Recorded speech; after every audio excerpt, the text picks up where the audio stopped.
Today's talk will be about the infamous Nanjing Massacre. During World War II, China and Japan had been at war for years. In the Battle of Shanghai, both sides fought for a grueling 3 months. Japan eventually claimed the victory and China was forced into withdrawal from the battle. China was still extremely weak from the Japanese efforts that they were open to an attack.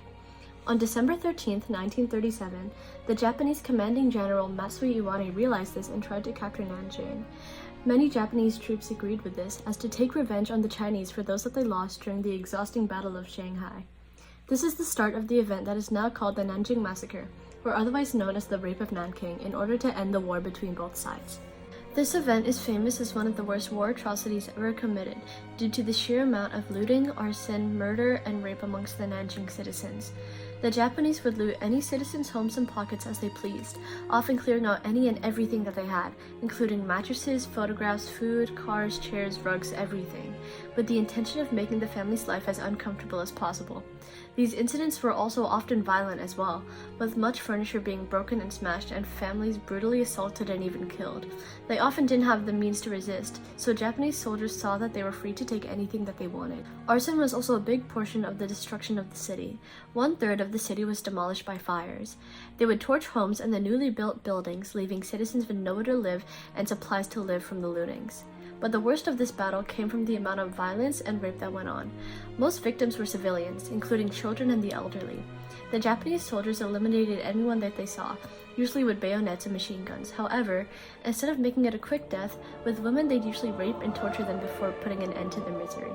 Rape was also a highly common occurrence. Soldiers would rape anyone they saw, even infants and seniors. It was highly normalized amongst the soldiers, with it happening even in broad daylight, hence why the event is called the Rape of Nanjing. Some events to showcase the mere extent of brutality that occurred are when soldiers set a village on fire with many locked inside the burning houses. 2 mothers, one pregnant, were raped and killed.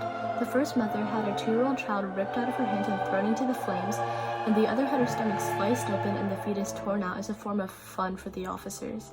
The rest of the villagers were bayoneted and discarded in a creek. Another event to note was a killing contest between 2 officers, where they both competed to be the first to have beheaded 100 Chinese captives.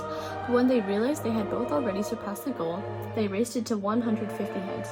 One last event, to show you how truly sickening this event was, is this personal account from a survivor, where she states that they would capture dozens of young girls and line them up, and they would choose the prettiest ones to assault. In order to avoid this, she shaved her head, but to no avail, and they still kept harassing her. These are only some of the atrocities that went on, and definitely not the worst, showing how truly sick and evil this event was. In the first week of February, a Chinese-led but Japanese-controlled puppet government was installed, which managed a safety zone for civilians. The atrocities still persisted, but were slowly regressing until around late March 1938, when most of it had concluded. One good thing that happened after the war was the execution of Mystic-bunnii and Hisao, who were both prevalent commanders during the war who both contributed to the murder and rape that occurred.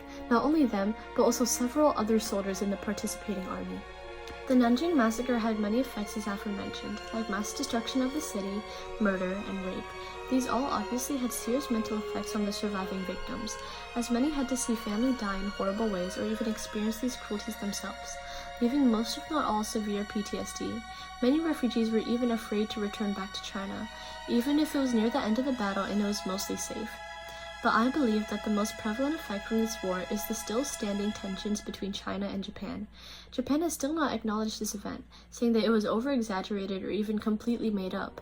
In their school textbooks, it is only briefly mentioned, if mentioned at all.